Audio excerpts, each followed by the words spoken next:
In this video I'm going to show you how to remove background from your video on CapCut application. That is quite simple and easy to do, guys, so let's begin.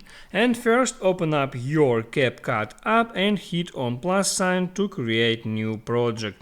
Now there you can create some video from your gallery. I'll select that one and then hit on add.